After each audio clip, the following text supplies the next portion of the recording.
होता। किसी ने कहा भैया थोड़ा रुक जा, मेरा 50 साल हो जाएगा तभी तो भजन करेंगे। किसी ने कहा अरे भाई रुक जा, अभी उम्र ही कहाँ हुआ है। लेकिन श्री सुखदेव जी महाराज राजा परीक्षित को कहते हैं कि देख भजन करने का कोई उम्र नहीं होता। ध्रुव जी महाराज को बात लग गई किसकी, सौतेली माँ की, और निकल पड़े।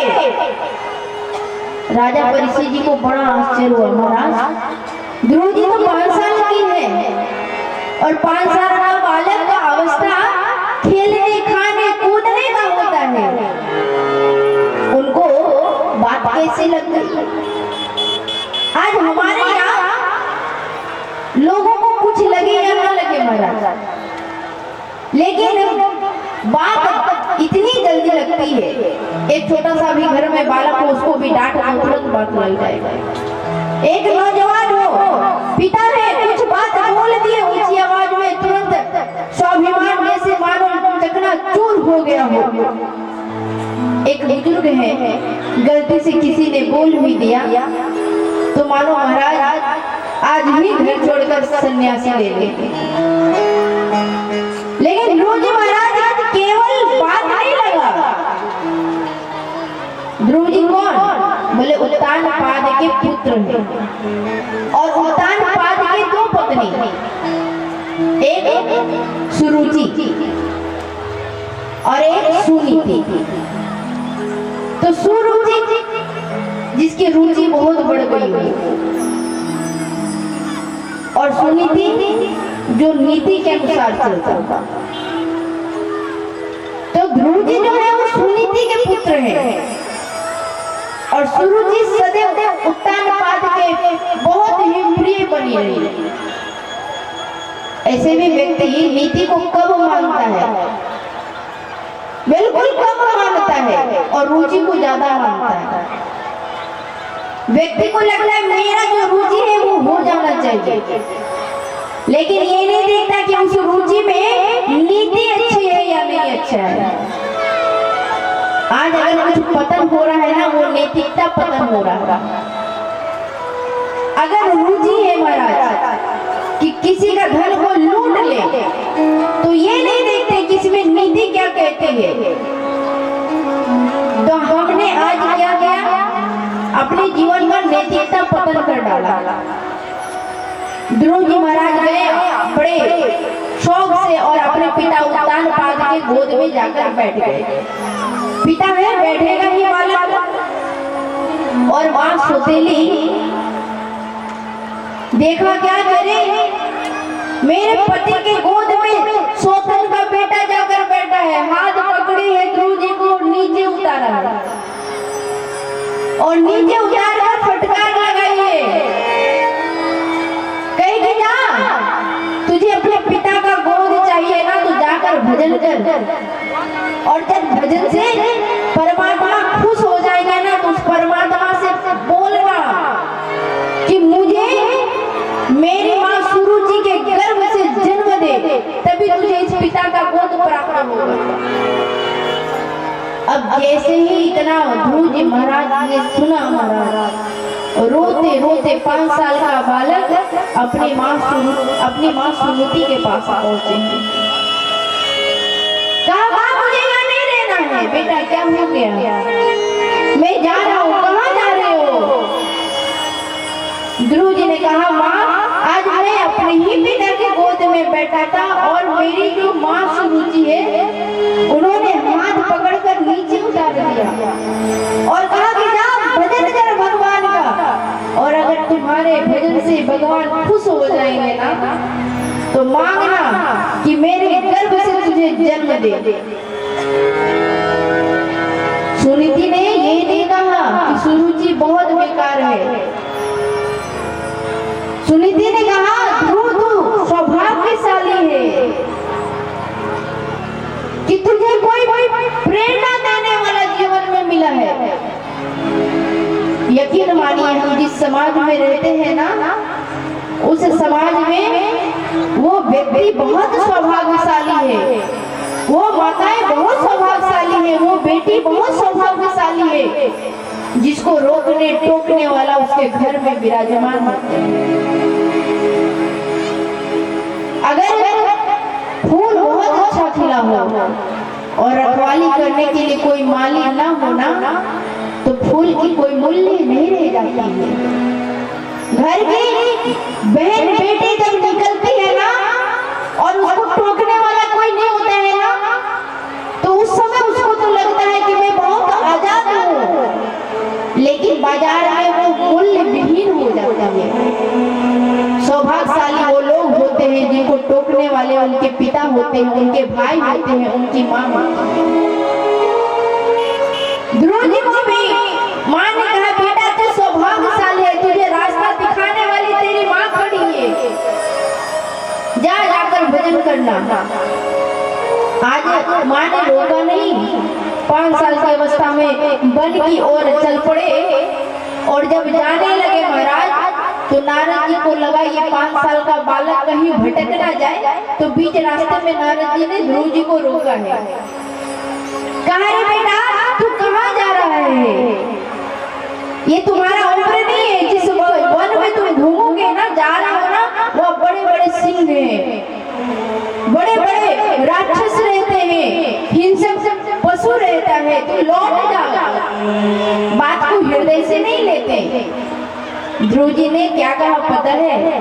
कहा, गुरुदेव आप जो समझा रहे हो मेरी समझ में नहीं आएगी। जिस प्रकार चलनी से कोई दूध दुहे तो चलनी में नहीं टिकता है, वैसे ही मेरा हृदय छिद्र युक्त हो गया है, विदीर्ण हो गया है, इसमें आपकी कोई बात नहीं टिकने वाला है। मुझे तो बस तपस्या करके परमात्मा प्राप्ति करना है महाराज। नारद जी ने देखा भाई बहुत हठी है, चलो अगर ये हठी है, नारद जी संत हैं, तो उन्होंने मंत्र दे दिया और मंत्र देकर कहा कि जाओ इस मंत्र का जाप करना। ध्रुव जी महाराज गए हैं और जाने के बाद आज बिल्कुल एकांत में मन को स्थिर किए हैं और मन को स्थिर करके परमात्मा का ध्यान लगाया है और आंख बंद किया है। लगा प्रभु मुझे मिल जाए। 5 साल की अवस्था है जिस समय व्यक्ति को कुछ नहीं समझ में आता और पहले ही महीने में उन्होंने आज पहले महीना जैसे ही प्रारंभ हुआ अपने जीवन से अन्न को त्याग दिया है ध्रुव जी महाराज। दूसरा महीना जैसे ही लगा जल को त्याग दिया। सारे देवताओं को लगा रही छोटा सा बालक परमात्मा को पाने के लिए आज हम और आप कहते हैं भैया जब बाल पक जाए दांत टूट जाए तब तो भगवान को जाकर भजन करेंगे। अरे भैया जब फूल ही मुरझा जाएगा तो भगवान आपको कहाँ पसंद करेंगे। ध्रुव जी महाराज दूसरा महीना लगा महाराज जल को त्याग दिया है और उस वन में पुण्यमय मधुवन में यत्र सानिध्यम नित्यदा हरे। बोले कि मधुर वन में जहाँ परमात्मा नित्य निरंतर रहते हैं ध्रुव जी महाराज तपस्या करने लगे हैं। तीसरा महीना लग गया, चौथा महीना लग गया है, केवल भगवान का ही ध्यान करने लगे महाराज। 5वां लग गया, 6ठा महीना जैसे ही लगा तो ध्रुव जी ने अपने श्वास को भी रोक दिया है। श्वास को आज ऊपर खींचा है और ऊपर खींचकर आज अपने पैर के अंगूठों को पृथ्वी पे दबाया है महाराज और जैसे ही दबाया श्वास अपना बंद किए हैं पूरे ब्रह्मांड में वायु रुक गई और जब पूरे दुनिया संसार में वायु रुक गया सारे देवता दौड़े हैं। कहा प्रभु आपके इंतजार में छोटा सा बालक अपने श्वास को रोक कर बैठा है और उसकी श्वास रोकने से हम सबों का श्वास रुक रहा है। प्रभु जाओ जाकर कृपा करो। भगवान दौड़े हैं और दौड़े हैं सामने प्रकट हुए, लेकिन ध्रुव जी महाराज आंख को बंद करके खड़े हैं, मन ही मन भगवान का नाम ले रहे हैं। भगवान ने आवाज दिया लेकिन कान अनसुने कर दी। भगवान को लगा ये बालक आंख नहीं खोलेगा। तो भगवान ने हृदय के अंदर जाकर ध्रुव जी को दर्शन दिया। चतुर्भुज रूप में भगवान है, बड़ा सुंदर सलोना स्वरूप है, सौंदर्य उनके अंदर भरा हुआ है। ध्रुव जी ने देखा तो मन गदगद हो गया महाराज। और जैसे ही मन गदगद हुआ, फिर भी आंख जब नहीं खोले ध्रुव जी, तो भगवान को लगा ऐसे ही दर्शन कहीं करता रह जाएगा तो फिर बड़ा गड़बड़ होगा। तो भगवान हृदय से अंतर ध्यान हो गए, बाहर आकर चतुर्भुज रूप में प्रकट हुए। ध्रुव जी को लगा रहे जिसे मैं देख रहा था, दर्शन कर रहा था, कहाँ गए? आंख खोला तो सामने साक्षात हरि दर्शन देने के लिए विराजमान है। मुंह से शब्द नहीं फूट रहा है। चिंतन करने लगा कि गुरु ने तो बस मंत्र दिया और मंत्र देकर चले गए, बताया ही नहीं कि जब ठाकुर आ जाएंगे, गोविंद आ जाएंगे तो मैं क्या ही बोलूंगा। भगवान को लगा ये बिल्कुल भाव में भर गया है, ये अब कुछ नहीं बोल सकता। लेकिन भगवान की कृपा होती है ना, भगवान ने अपने संघ को ध्रुव जी के कपोल गाल में सटाया है, स्पर्श कराया है।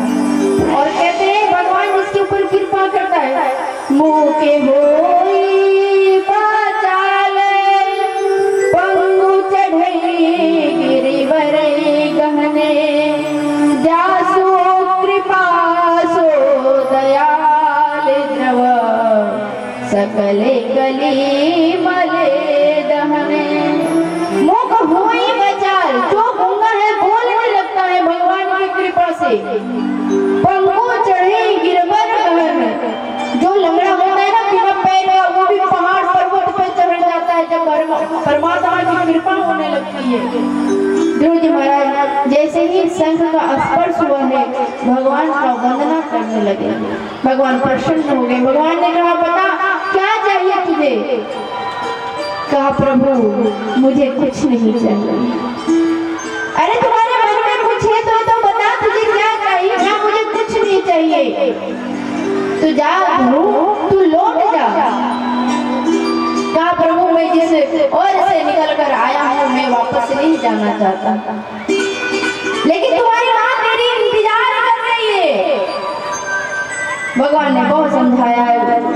तब जाकर ध्रुव जी जब लौटने लगे महाराज, पता चला उधर उत्तान पाद को कि मेरा बेटा ध्रुव भगवान की प्राप्ति करके लौट रहा है। महाराज सबसे पहले की पंक्ति की सबसे आगे में खड़ी रहने वाली सुरुचि थी। बेटा का स्वागत करने के लिए संतों ने यूं ही नहीं कहा कि जा पर कृपा राम की हो,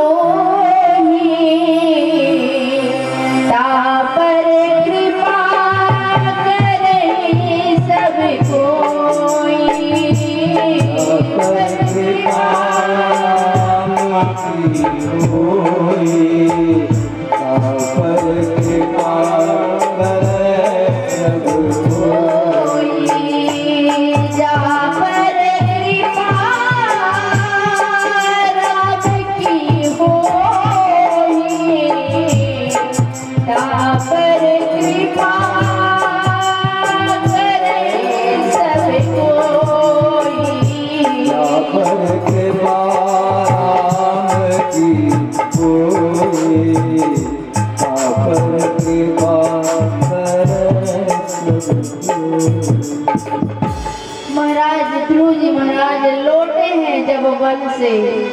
सबसे पहले जब सुरुचि जी को देखा, हम और आप रहते ना तो फटकार देते हैं, दूर भगा देते हैं। पहला प्रणाम करने वाला ध्रुव जी पहले अपनी सौतेली माँ के चरणों में गिरे। बोले क्यों? इसलिए क्योंकि उन्होंने मुझे प्रेरणा दिया है परमात्मा के मार्ग में ले जाने के लिए। अगर आपको कोई कड़वा बोली बोल देना, पहले उसको आप प्रणाम कीजिए, क्योंकि कड़वा बोल रहा है महाराज, लेकिन गलत मार्ग नहीं दिखा रहा। लेकिन अगर कोई मीठा बोल रहा है, परमात्मा से दूर कर रहा है, फिर उसको आप 10 बार प्रणाम कीजिए। बोले भैया आज मिले हो, फिर कभी मत मिलना जीवन में। तो ध्रुव जी महाराज अपने माँ सुरुचि को प्रणाम करते हैं। माँ सुनीति को देखते हैं, हृदय से लगाते हैं। गुरुजी महाराज बहुत दिनों तक धरती धरा पर राज करते हैं और एक दिन उनके जब समय अवधि पूरी हो गई तो बैकुंठ से देवदूत आए रथ लेकर और कहा, प्रभु अब आपकी समय जाने की हो गया है। चल रहे हैं और जब जाने लगे तो मुख बड़ा उदास था। देवदूतों ने पूछा, ध्रुव जी आप इतने उदास क्यों हो? कहा कि जिस माँ ने मुझे जन्म दिया, जिस माँ का मैं ऋणी हूँ। देखिए एक बात मैं आपसे निवेदन करूंगी महाराज, व्यक्ति हर ऋण से ऋण हो सकता है, लेकिन दुनिया में केवल एक ऐसे ही है, माँ बाप जो होते हैं उनके ऋण से कोई ऋण नहीं हो सकता।